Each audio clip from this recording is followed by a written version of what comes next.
Bien, buenas tardes. Vamos a dar inicio a nuestra clase, recordando que les habíamos dejado algún material para que trabajen el concepto de hemiacetales cíclicos en azúcares.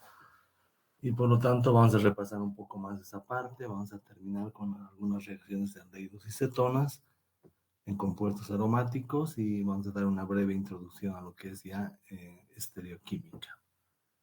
Respecto a los hemiacetales, recordar que cualquier aldehído o cetona pueden reaccionar con un alcohol.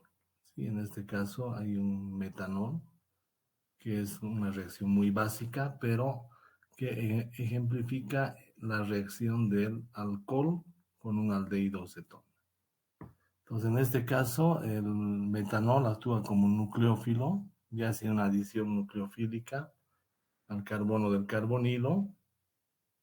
Ya se darán cuenta que al atacar al carbono del carbonilo, el carbonilo tomará un protón del medio, transformándose desde aldehído cetona hasta un alcohol, con la unión de un respectivo alcohol. Entonces la molécula de alcohol se habría unido al carbono del carbonilo por medio de su par de electrones. Entonces siempre que el oxígeno ceda un par de electrones para formar un enlace, va a quedar con carga positiva. Y cómo recupera su par de electrones, quitándole los electrones al hidrógeno, liberando H+, y formando un hemi, en este caso un hemiacetal, donde el alcohol se habría unido al grupo carbonilo que queda al final como OH.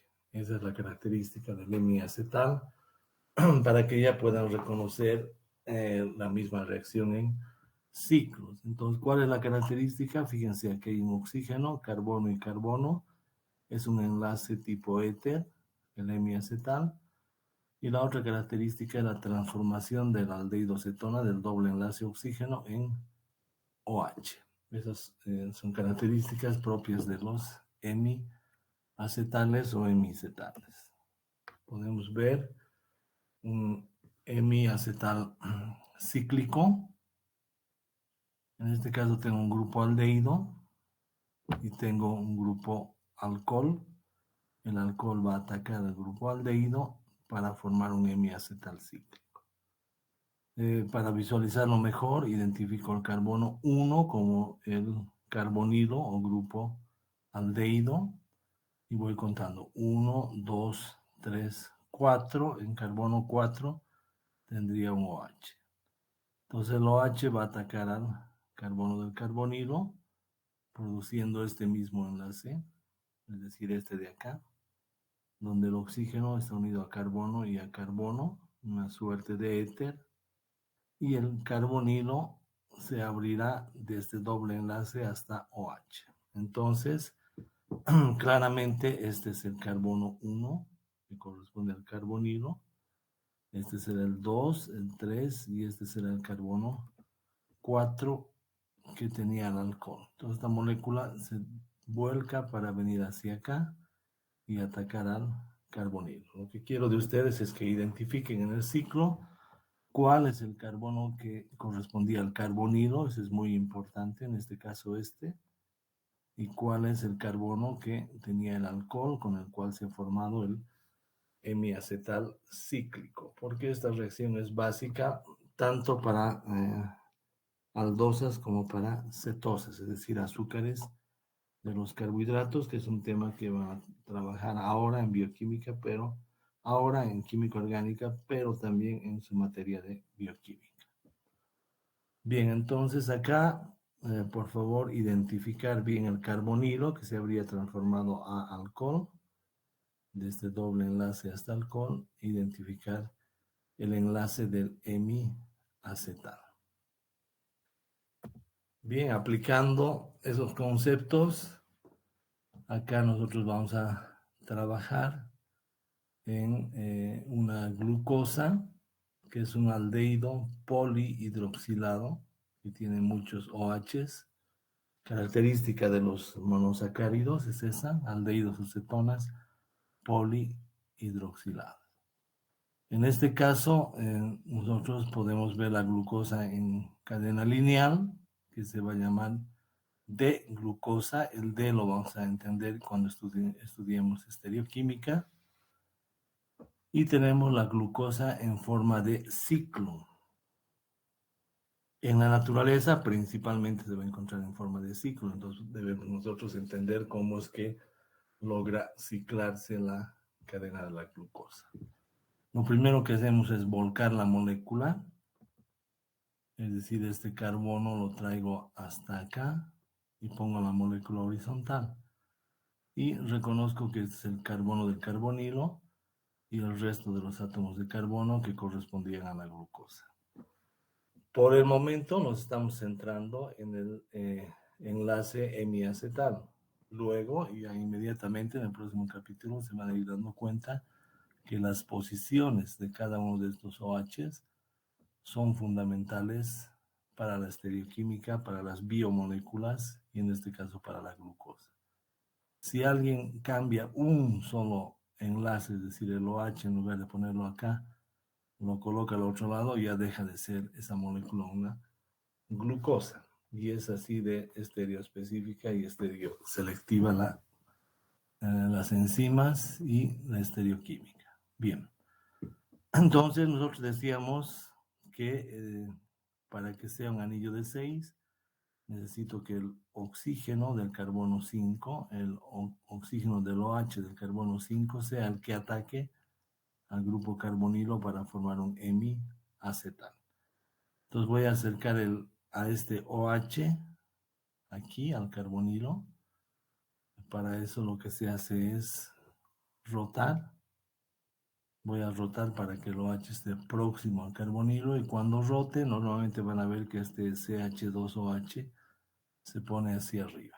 Este ejercicio de rotar pueden hacerlo con un modelo molecular, con un tetraedro. Simplemente rotan y van a observar que cuando van a colocar el OH cerca al carbonilo, el grupo CH2OH estaría arriba. Y ahí recién produzco la reacción. ¿Sí? En la reacción el OH ataca al carbono del carbonilo, es decir, al carbono 1, produciendo un enlace hemiacetal. Este sería el enlace hemiacetal. Y depende por dónde ataque. ¿Sí? Cuando el OH ataca por arriba, este oxígeno se va a ir hacia abajo y en este carbono que era del carbonilo, cuando ven el OH hacia abajo le dicen alfa, y si el OH ataca por abajo, este oxígeno será hacia arriba y será beta. Entonces hay nombres, ¿sí? El grupo OH del carbono del carbonilo, que se llama carbono anomérico, define los nombres de los isómeros correspondientes. Bien, aquí tenemos los dos isómeros. Entonces ustedes ya deben reconocer este como un azúcar, donde este era el aldehído y este es el enlace hemiacetano. Esto es lo que deben reconocer. ¿Sí? Fíjense, CH2OH, CH2OH, y este es el oxígeno que hace el enlace hemicetano. Oxígeno que hace el enlace hemicetano. Por lo tanto, este es el carbono 1. Y cuando en el carbono 1 el OH está hacia abajo, a este isómero se lo conoce como alfa, y cuando en el carbono 1 el OH está hacia arriba, se lo conoce como beta. Y los nombres van a cambiar desde glucosa en cadena lineal a glucopiranosa. ¿Sí? Vamos a ver enseguida el pirano, vamos a recordar cómo era el pirano y por qué el nombre, pero esta molécula que están viendo acá va a ser la alfa, porque el OH del carbono 1 está hacia abajo de este carbono, o del carbono anomérico, alfa de glucopiranosa. Y este ciclo será la beta, porque el OH en el carbono anomérico o carbono 1 estará hacia arriba, beta de también glucopiranosa. Entonces eso es importante, lo que quiero por el momento es que me reconozcan en esta molécula cuál es el carbono 1 y cuál es el enlace hemiacetal. Esa es la parte importante que deberían trabajar hasta el momento. Veremos la ciclación de la glucosa. Primero la ponemos en forma horizontal, acomodo la molécula de manera que acerco el OH al carbonilo y produzco el hemiacetal. ¿Sí? Como el OH en el carbono 1 está hacia abajo, ese va a ser alfa de glucopiranosa. Nuevamente, la glucosa del lineal se acomoda, el OH ataca el carbono del carbonilo produciendo un enlace hemiacetal, y como el OH está hacia abajo, es alfa de glucopiranosa. Esa es una característica fundamental. Luego ya tendrán que tener cuidado no solamente de pensar en el hemiacetal y en el carbono 1, sino en las posiciones de los OH del resto de los átomos de carbono, que son sin duda también importantes. Una vez más, y vamos a ver las preguntas que tengan acerca de la formación de hemiacetales cíclicos.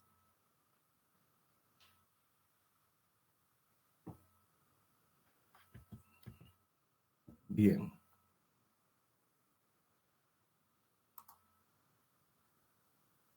No hay ninguna pregunta hasta el momento, entonces continuamos con el avance.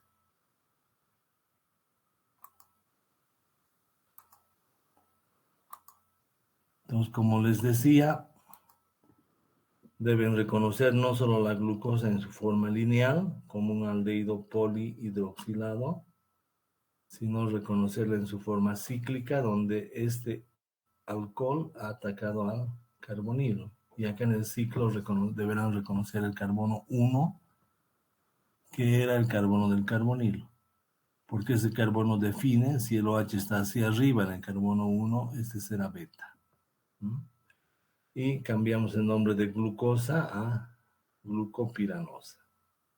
Si en el carbono 1 el OH está hacia abajo, será alfa de glucopiranosa. Este en rojo deberá ser reconocido como un enlace hemiacetal.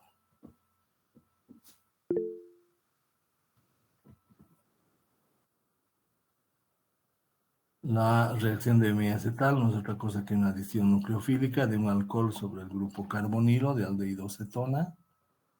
Y estos ambos son anómeros de la glucosa y este es el carbono anomérico. Anómeros es un tipo de isómeros que lo vamos a trabajar ya en estereoquímica en las próximas semanas. Ya vamos a saber qué son los anómeros en profundidad. Y este es el carbono anomérico. Entonces estos anómeros tienen una única diferencia en la posición del OH. Este estaría arriba y en el carbono anomérico este estaría abajo, siendo el resto de los átomos iguales, exactamente iguales, y esa es la única diferencia de estos isómeros. Bien. ¿De dónde vienen estos nombres? Pirano, por ejemplo, va a venir de este ciclo. Si olvidan los dobles enlaces, el pirano va a ser un ciclo de 6 con un oxígeno. Entonces, fíjense, un ciclo de 6 con un oxígeno y de ahí viene el nombre pirano. Si esta era glucosa, ahora en forma cíclica va a ser glucopiranosa. De ahí viene el nombre, ¿verdad? Si este era glucosa, de glucosa en su forma lineal, este va a ser de alfa, porque en el carbono anomérico el OH está hacia abajo, de glucopiranosa, porque es un anillo de 6 con un oxígeno al medio. Entonces eso hay que ir reconociendo. Hay que reconocer el carbono 1, que era el carbono del carbonilo, con el OH hacia arriba es beta, y el carbono 1, que era el carbono del carbonilo, con el OH hacia abajo es alfa. Estas dos moléculas van a ser anómeros y este es un equilibrio, se pueden interconvertir. Es decir, esta beta-T-glucopiranosa puede regresar a cadena lineal y de cadena lineal puede formar la alfa de glucopiranosa. Entonces después vamos a ver las proporciones, quiénes están en mayor cantidad, cuál de los dos anómeros. Y también hay que ir diciendo ya que principalmente los azúcares en solución acuosa o en el estudio de bioquímica los entornos donde se estudia la bioquímica, van a estar las glucosas en forma de ciclos, ¿sí? No solo como glucosas, sino principalmente cuando sean las glucosas parte de polímeros naturales. Entonces, la característica es reconocer a los azúcares como ciclos a partir de su estructura lineal. Pasa lo mismo con otros azúcares que son o siempre las van a ver como ciclos, como en el caso de la ribosa. Este es el azúcar de la ribosa, es un aldehído polihidroxilado nuevamente, que en su forma cíclica va a tener esta estructura. Entonces, ustedes deben reconocer por el enlace hemiacetal, este era el oxígeno del alcohol y este carbono tiene el CH2OH hacia arriba, es una de las características, el oxígeno, el enlace hemiacetal y por lo tanto este es el carbono 1. Si en el carbono 1 el OH está hacia arriba, será beta, y este ya no se va a llamar ribosa, se va a llamar ribofuranosa, porque el furano va a ser un anillo, un heterociclo de 5 miembros.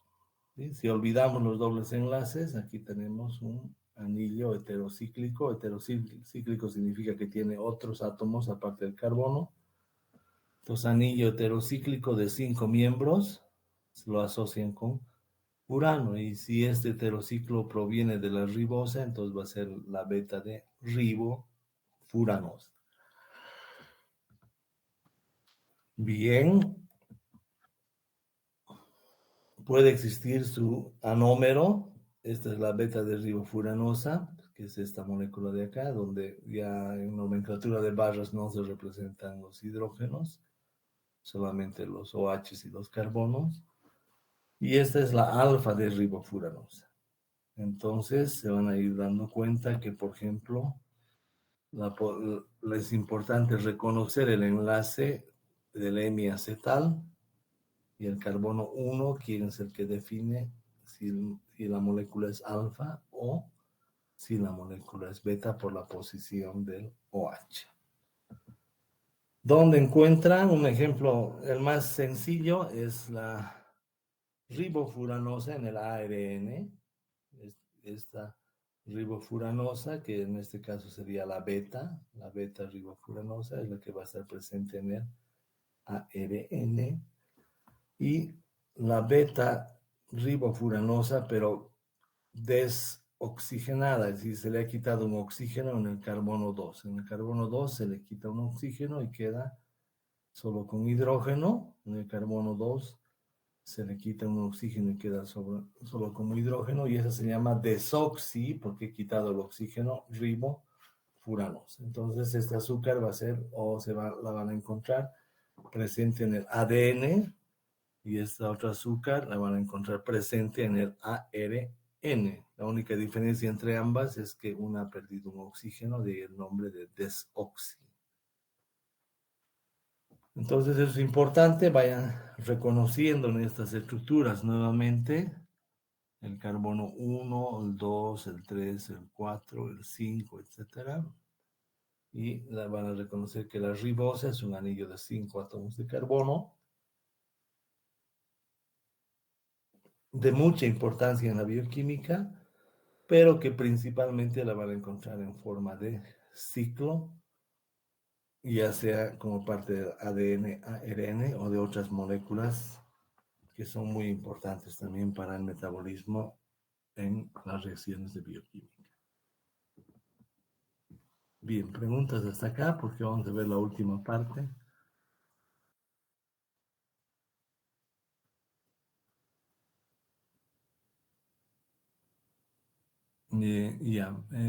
Primo pregunta si el carbono sufre alguna rotación cuando se hace el enlace del hemiacetal.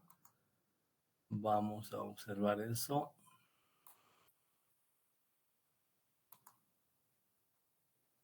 De hecho, no. El único que sufre rotación es el carbono 5, porque si yo acerco el carbono 5, acá sin hacer la rotación, entonces el hidrógeno es el que se va a acercar al carbonilo. Entonces debo girar estos tres para que el OH sea el que se acerque al carbonilo. No se olviden que el carbonilo es plano. Entonces, como es plano, no va a rotar. ¿Sí? No necesita rotar para hacer reacción. Entonces, ¿qué va a pasar con los ataques? Los ataques pueden ser por arriba o por abajo del plano del carbonilo. Cuando ataco por arriba, obligo a este enlace carbono-oxígeno a bajarse. Y ahí tengo el alfa. ¿Sí? Cuando el OH ataca por abajo, obligo a este carbono-oxígeno a subirse y ahí voy a tener el isómero beta. Un ataque del OH por arriba va a hacer que este oxígeno se vaya hacia abajo, este atacado por arriba y este se va por abajo. Y un ataque por abajo va a hacer que el oxígeno como OH se vaya hacia arriba. Esto hemos explicado acá. El ataque por abajo hace que el oxígeno se vaya hacia arriba, siendo beta, entonces este no gira, no rota. Como es plano, puede ser atacado por arriba o por abajo, pero no va a rotar. Y el ataque por arriba va a obligar a que este oxígeno se vaya hacia abajo, como lo ven acá, en forma de OH, y ese sería el carbono alfa. Entonces, el único que gira es el carbono 5 para aproximar el OH cerca al carbonilo, y el carbonilo, como es plano, por el doble enlace es sp2, y esa hibridación me dice que es plano. Entonces, como plano, puedo atacarlo por arriba o por abajo. Entonces, no va a rotar. Respecto a la pregunta de Primo, Mabel tiene otra pregunta, dice: ¿en el carbono numérico solo se diferencian las moléculas cíclicas? Sí, en este caso incluso ni siquiera en las moléculas cíclicas, sino en los azúcares. Cuando hablamos de carbono anumérico, en los azúcares ciclados, es decir, los azúcares en forma de anillo. En este tipo de azúcares, el carbonilo, como les he dicho, se transforma en carbono OH con su enlace del hemiacetal. El carbonilo, que era este, se transforma en carbono OH con el enlace hemiacetal. Entonces, solamente se va a hablar de carbono anumérico cuando se haya formado el hemiacetal. Acá no, acá es un simple carbonilo. Cuando estoy ciclando y estoy haciendo atacar el OH al carbonilo, formando un enlace hemiacetal, entonces, el enlace hemiacetal, entonces hablo de un carbono anumérico. Y la única diferencia entre estos dos, si se fijan, es la posición del OH en el carbono numérico. Lo demás es exactamente igual. ¿Sí? Entonces, cuando en el carbono numérico el OH vaya para arriba es beta, y cuando en el carbono numérico el OH va para abajo, este sería alfa. Y es solamente ahí en azúcares que encuentro la presencia del carbono anumérico, que es la única diferencia entre estas dos moléculas. Bien. Veremos más preguntas. Entonces vamos a continuar rápidamente viendo las últimas reacciones de aldehídos y cetonas, en este caso aromáticos.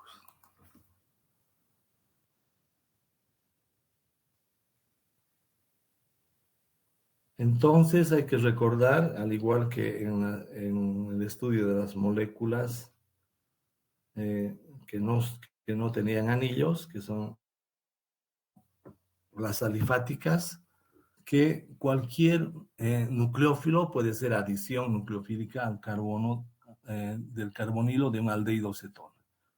En este caso va a pasar lo mismo con cetonas aromáticas. Este C6H5 simboliza el anillo aromático que hemos estudiado.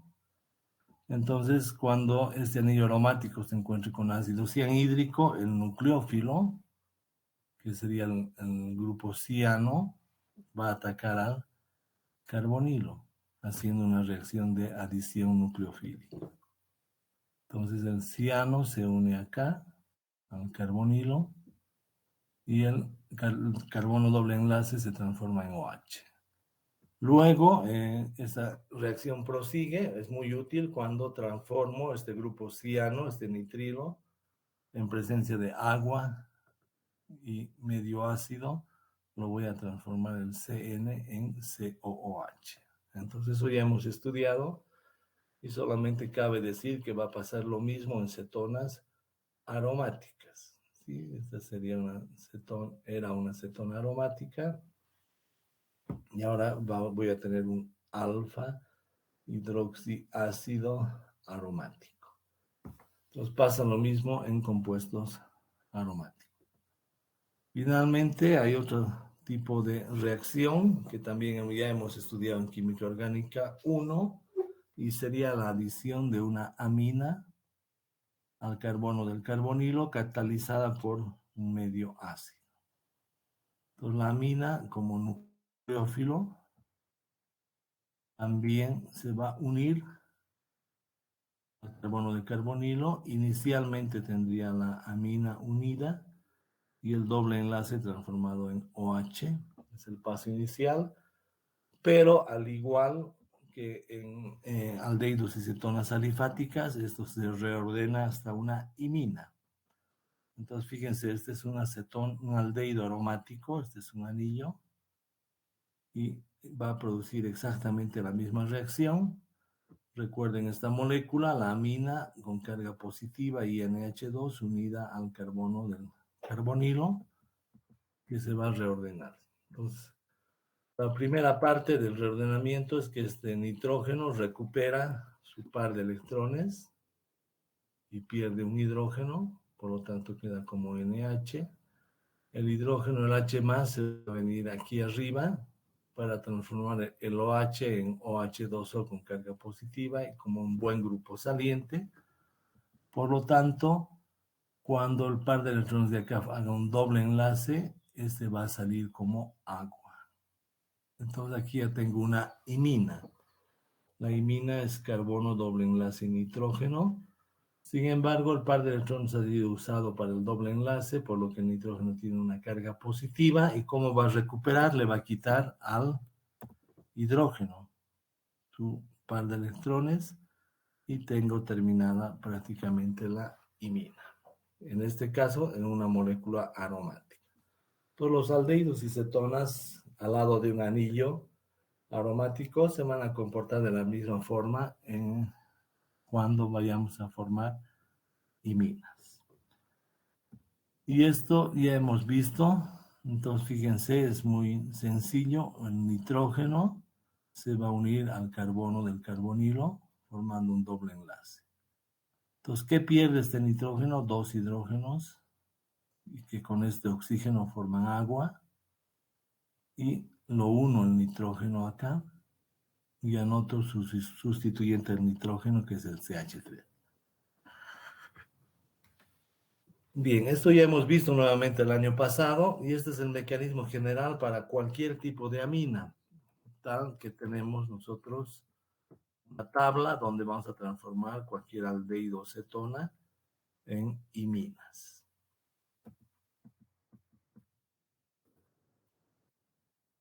Y esto entonces, esta tablita que hemos visto en orgánica 1 se repite para orgánica 2, solamente que en este caso vamos a tener aldehídos o cetonas aromáticas. Bien. Entonces, si tengo una hidroxilamina, reconozco el nitrógeno que va a formar la imina y recuerdo que este nitrógeno que se une tiene que tener la característica de tener dos hidrógenos. Si no, no va a poder unirse ni formar una imina. ¿Qué pasa con los dos hidrógenos? Con el oxígeno forman agua y el nitrógeno lo uno al doble enlace. El nitrógeno lo uno al doble enlace y copio ese sustituyente. Entonces pongo NOH, prescindiendo los dos hidrógenos, unido al doble enlace en el lugar del oxígeno. Si esta se llamaba hidroxilamina, esta va a ser una oxima. Todo esto ya hemos visto el año pasado, lo vamos a repetir rápidamente. Si tengo una hidracina, cualquiera de los nitrógenos puede unirse. En este caso, yo escojo que se una por este nitrógeno. Entonces, estos dos hidrógenos con el oxígeno van a formar agua y esta otra parte de la molécula, NNH2, la uno al doble enlace. Sí, la 1 ahí al doble enlace. Entonces, otra imina, y si he partido de la reacción de una hidracina con una aldehído cetona, en este caso voy a tener como resultado una hidrazona. Lo mismo va a pasar acá.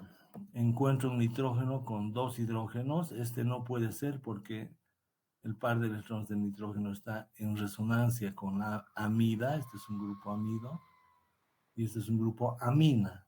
Entonces, el grupo amino es el que se va a unir al carbonilo, no el grupo amida. Entonces el grupo amina se une y copio esta parte de la molécula en el doble enlace y he transformado una semicarbazida por reacción de esta con el aldehído cetona en una semicarbazona. Hago lo mismo con la fenilhidracina, encuentro el nitrógeno con dos hidrógenos, este con este forman agua y copio esta parte donde estaba el doble enlace y ya tengo la reacción y habré transformado la fenilhidracina en fenilhidrazona. Y no importa cuán grande sea la molécula, si ustedes reconocen cuál es el nitrógeno de la amina que va a reaccionar con aldehído cetona aromático, entonces unen esa parte de la molécula con el doble enlace del aldehído o cetona y han terminado su reacción. Para nuestro caso estaríamos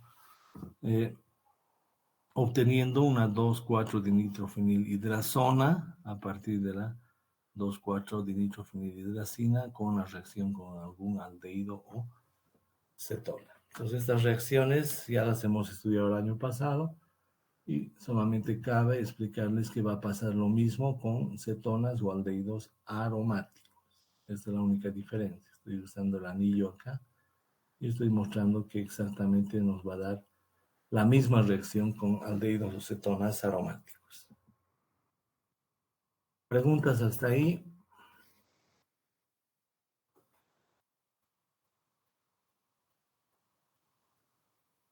No hay. Bueno, hasta acá hemos trabajado en conceptos básicos que les van a servir cuando trabajen química orgánica funcional. Seguramente ahí les van a dar nuevos conceptos, pero va a requerir mucho esa materia de sus conocimientos de química orgánica 1 y química orgánica 2. A partir de ahora vamos a trabajar conceptos que más bien les van a servir en la materia de bioquímica. Entonces, cuando estudien bioquímica, van a encontrar mucho de estereoquímica y posteriormente ya vamos a ir trabajando algunos capítulos, por ejemplo, carbohidratos relacionados a azúcares, que eso van a ver en bioquímica. Luego también vamos a ver lo que son ácidos grasos y tal vez también alcancemos a ver algo de aminoácidos para completar el programa de Orgánica 2 asociado ahora con la materia de bioquímica. El capítulo de estereoquímica es muy importante y va a ser un poco largo, pero les repito, muy importante para sus estudios de bioquímica. Entonces, cuando hablamos de estereoquímica, lo primero que tenemos que mencionar es este fenómeno de la quiralidad, ¿sí? La quiralidad está asociado a imágenes especulares. Y el ejemplo más claro de la quiralidad son las manos. Si ustedes hacen el ejercicio de colocar frente a un espejo su mano derecha, en el espejo aparecerá lo que es la mano izquierda, ¿sí? Y viceversa, si colocan la mano izquierda en un espejo, aparecerá la mano derecha.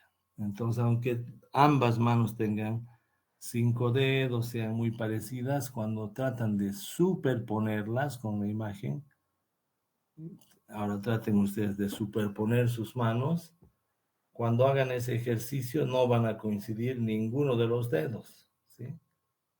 Va a estar el índice con el meñique, los pulgares a otro lado, entonces no va a haber coincidencia.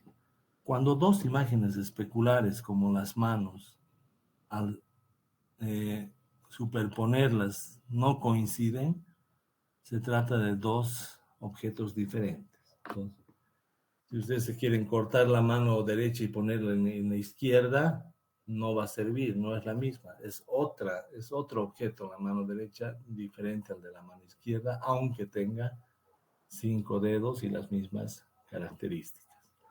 Entonces un objeto va a ser quiral cuando su imagen especular no pueda superponerse, es decir, cuando no sea la misma, como en el caso de las manos.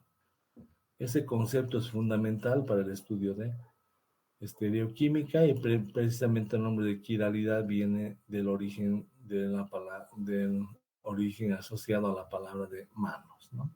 Entonces el ejemplo más común, sus dos manos, que si las ponen frente a frente, palma a palma, son imágenes especulares, pero que no son lo mismo, no pueden superponerse. Bien, ¿dónde se aplica ese concepto? Cuando ustedes estudien bioquímica, van a trabajar con enzimas. Y las enzimas son estereoespecíficas y estereoselectivas. Estereoespecífico significa que una enzima podría diferenciar, por ejemplo, si la mano tuviera reacción, la enzima te reconoce cuál es la mano izquierda y cuál es la mano derecha. Y la enzima va a trabajar con una sola de las manos, no va a trabajar con ambas, ¿no? Entonces va a pasar eso lo mismo con las moléculas. Algunas moléculas, en lugar de decir mano derecha o mano izquierda, se les dice D y a otras L, son los dos estereoisómeros o los dos objetos quirales no superponibles. Entonces, una molécula puede ser D y su imagen especular L o viceversa. Una molécula puede ser L y su imagen especular D. Y eso es lo que pasa con una enzima. Si yo tengo, por ejemplo, un azúcar D, desde ya los azúcares van a ser moléculas quirales, es decir, su imagen especular no puede superponerse, por lo tanto es otra. Entonces, un azúcar D va a poder ser reconocido por una enzima del cuerpo, entra en la enzima, que no es otra cosa que una gran cadena de aminoácidos, y sufre transformación. ¿Sí? Si ustedes le dan la imagen especular del azúcar, es decir, un azúcar L, no va a ser reacción.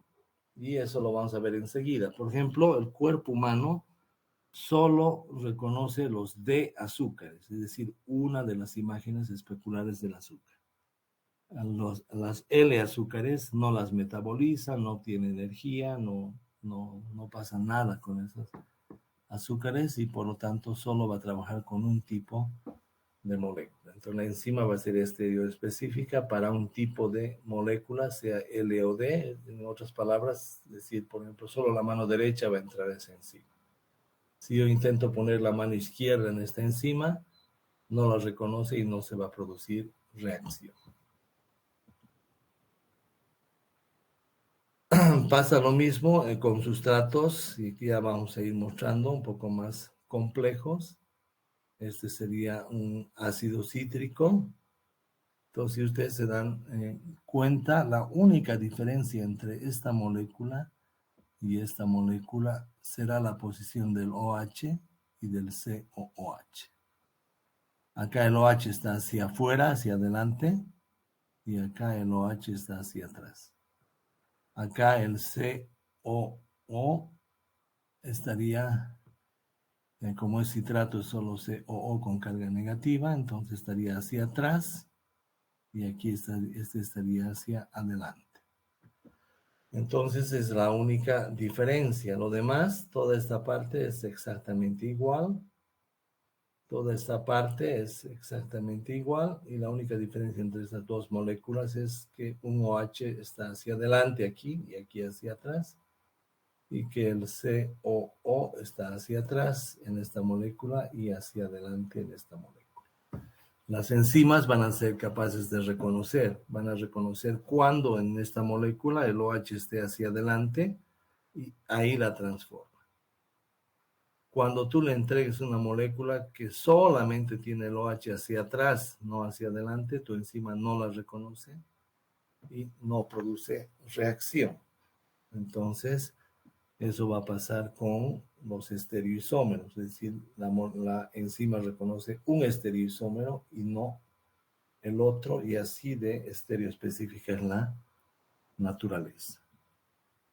Y en concreto hemos nosotros trabajado con el gliceraldehído, ya lo hemos transformado por un equilibrio tautomérico en dihidroxiacetona, esto ya es bioquímica. Esa transformación se puede hacer por una enzima que se llama la triosa fosfato isomerasa. ¿Sí?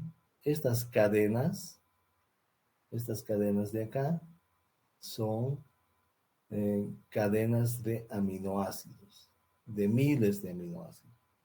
Y esta enzima, que es una cadena de aminoácidos que no solamente habían servido para los aminoácidos para el músculo, sino para las enzimas que producen las reacciones en bioquímica.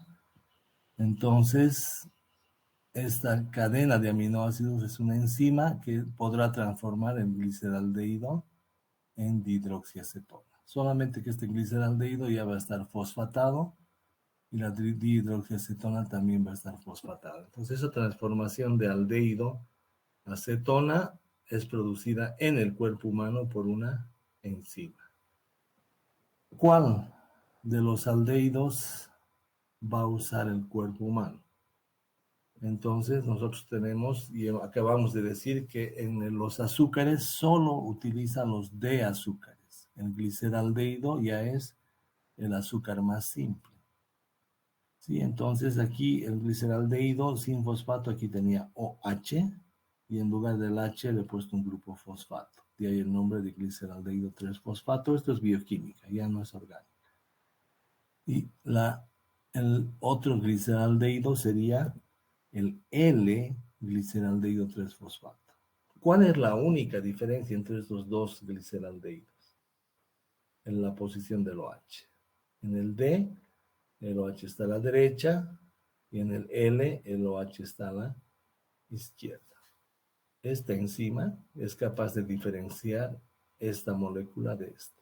¿Y cuál va a usar? Solamente va a usar el D-gliceraldehído. ¿Dónde va a entrar esta pequeña molécula? Acá, que es el sitio activo. ¿Sí? Esta molécula entra acá y ahí se transforma en dihidroxiacetona. Si tú le quieres dar de L-gliceraldehído 3-fosfato, por más que sea casi idéntico, por más que solo varíe una posición del OH, esta enzima no funciona con el L-gliceraldehído. Es decir, es como si esta fuese la mano derecha y esta fuese la mano izquierda. Si ponen un espejo acá, entonces serían imágenes especulares. Y lo que acabamos de decir es que la enzima solo va a reconocer la mano izquierda y no va a reconocer ni reaccionar con la mano derecha. Entonces es una característica de la bioquímica, porque estas son enzimas que van a estudiar en bioquímica, estas son transformaciones bioquímicas, y para eso necesitan ciertas bases de química orgánica. Entonces, como les habíamos dicho, la enzima reconoce estereoespecíficamente al D-gliceraldehído y no a su imagen especular. Y se reacciona solamente con el D, y en realidad en el cuerpo humano, todas las enzimas del cuerpo humano van a reconocer solo D azúcares, que es una de las imágenes especulares del azúcar. Esperemos si hay alguna pregunta hasta ahí, antes de seguir explicando un poquito esta parte. ¿Ninguna?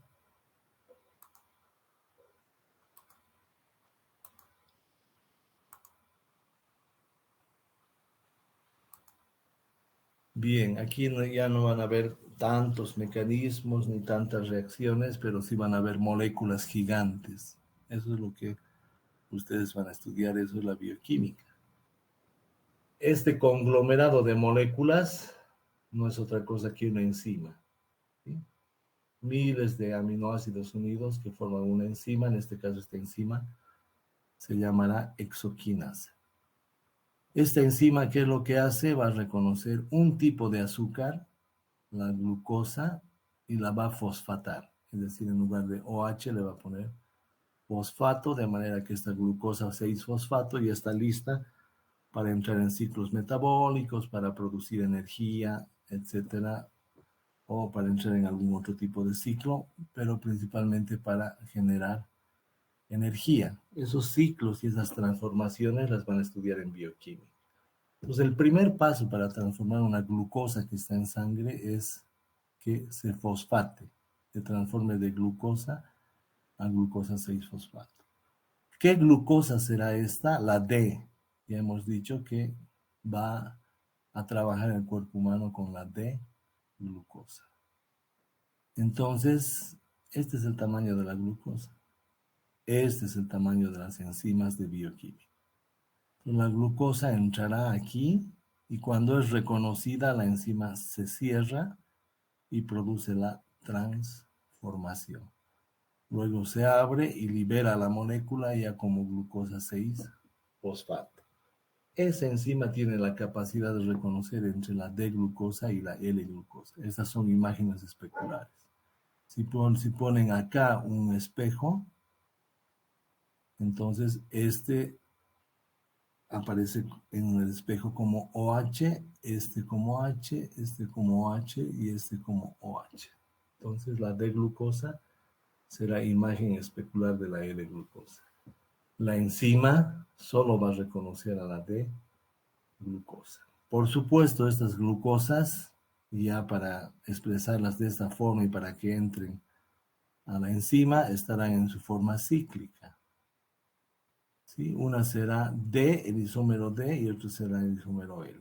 Entonces, ¿a quién va a reconocer la enzima? A los D, a los isómeros D. ¿Por qué es alfa? Ya les podría preguntar acá. Ustedes reconocen el hemiacetal y reconocen el carbono anomérico o el carbono que era del carbonilo, el carbono 1. En ese carbono 1 el OH va para abajo y por eso este es alfa. D, ya vamos a explicar por qué es D en este capítulo, y glucopiranosa, ¿verdad? Entonces, lo que estamos explicando ya les sirve para reconocer una glucosa en su forma cíclica. La glucosa en la forma cíclica será reconocida por la enzima y será transformada en glucosa 6-fosfato, lista para entrar a los ciclos metabólicos de la bioquímica. En nuestro caso, la enzima va a reconocer el azúcar D y no su imagen especular, no el L. Y solamente va a transformar la D-glucopiranosa y no la L-glucopiranosa. Por eso es importante la estereoquímica. Ustedes tienen que identificar cuándo, cómo y por qué esta molécula se llama D y por qué esta molécula se llama L. Entonces, así como en bioquímica ya les estamos diciendo que la bioquímica va a trabajar fundamentalmente con azúcares D. Cuando ustedes trabajen con aminoácidos, la bioquímica solamente va a reconocer los L-aminoácidos. Entonces ya esos nombres D y L tienen que hacerles ustedes recuerdo a las manos, a las imágenes especulares. Si a una mano le decimos D, la otra será L. ¿Sí? Hay otros códigos, otras palabras, digamos, por ejemplo, R y S. Si a una mano le decimos R, la otra será S. Son diferentes formas de nombrar isómeros, en este caso estereoisómeros, que serían imágenes especulares. Entonces, esa es la importancia y estamos demostrando cómo en bioquímica se reconoce uno de los estereoisómeros y el otro no. Y ahí radica la importancia del estudio de este capítulo. Para empezar a entender nuevamente, hemos partido del concepto de mano para entender la idea de objetos quirales. Entonces, las manos van a ser objetos quirales porque son imágenes especulares que no pueden superponerse. Entonces, es muy fácil. Ustedes ponen una mano frente a la otra y se dan cuenta que son imágenes especulares. Es como si hubiera un espejo al otro lado. Pero cuando quieren superponer una mano encima de la otra, no coinciden los dedos, entonces son diferentes. En cambio, si yo les pregunto, ¿una silla es un objeto quiral? No, porque su imagen especular, si yo tomo esta silla y la coloco encima de esta, va a coincidir en todo lado, es decir, se va a superponer. Entonces, el primer concepto que deben entender ustedes es cuáles son quirales cuando las imágenes no pueden superponerse. Y cuando los objetos son no quirales, cuando las imágenes especulares sí pueden superponerse, coinciden en todo. Un zapato sería quiral o no quiral. Si ustedes colocan su zapato derecho frente al izquierdo, se van a dar cuenta que son imágenes especulares. Pero si quieren superponer los zapatos, no van a poder. Entonces son objetos quirales los zapatos. No pueden poner su pie izquierdo en el zapato derecho, ¿verdad? No pueden hacer coincidir los dos zapatos. Uno va a tener una curvatura hacia un lado y otro hacia el otro lado. Entonces los zapatos, por ejemplo, serían objetos quirales. Las manos, como hemos visto, serían objetos quirales. Y si aplicamos ese concepto a moléculas, entonces vamos a encontrar principalmente moléculas que tienen 4 sustituyentes diferentes. Esas, de hecho, ya van a ser moléculas quirales. ¿Y qué digo? ¿Qué significa con quiralidad? Que la imagen especular de esta molécula no va a poder superponerse. Eso lo vamos a demostrar en la siguiente clase y es aplicar el concepto de quiralidad de objetos como manos, zapatos, etcétera, a moléculas. Entonces, cuando fundamentalmente, no en todos los casos, pero cuando van a encontrar, digamos, quiralidad, cuando encuentren carbonos que tiene 4 sustituyentes diferentes. Acá, por ejemplo, hidrógeno, COOH, NH2 y R. Los 4 son diferentes. Si hago una imagen especular de esta molécula, como el carbono tiene 4 sustituyentes diferentes, esta imagen especular no va a poder superponerse, no va a ser la misma, va a ser otra molécula. Si este es D, este se llamará L, o viceversa, ¿verdad? Si este es L, este se llamará D. Entonces, ese es el concepto que vamos a trabajar y ya están entendiendo por qué tengo que diferenciar yo compuestos quirales e imágenes especulares, porque bioquímica está plagada de moléculas quirales. Todos los aminoácidos, excepto uno, son quirales. Pueden buscarlo en internet. ¿Sí? Los azúcares, desde el gliceraldehído hasta los azúcares más complejos como la glucosa, son quirales. Entonces, en bioquímica hay moléculas quirales y hay que estudiar esta rama de la estereoquímica para empezar a entenderlos. En la próxima clase vamos a mostrarles por qué un carbono que tiene 4 sustituyentes diferentes su imagen especular no puede superponerse al igual que las manos y es una molécula quiral. Entonces eso ya para trabajar la siguiente clase. Veremos preguntas hasta acá. Ninguna. Bien, entonces lo que estamos trabajando ya son principios de conceptos que les van a servir en bioquímica. Vamos a dejar la clase acá para no darles más conceptos. Los que quieran estudiar ya podemos trabajar un poquito el tema de quiralidad, ver las imágenes especulares, demostrar por qué cuando un carbono tiene 4 sustituyentes diferentes, su imagen especular no puede superponerse. Esto lo pueden hacer incluso con modelos. Les vamos a explicar cómo. Vamos a ver aminoácidos D y L. ¿Por qué? Vamos a ver azúcares D y L y por qué. Y otras nomenclaturas. En lugar de D y L, vamos a trabajar con nomenclatura R y S, ¿sí? Que es la configuración absoluta. Entonces, esto vamos a ir trabajando ya en la siguiente clase.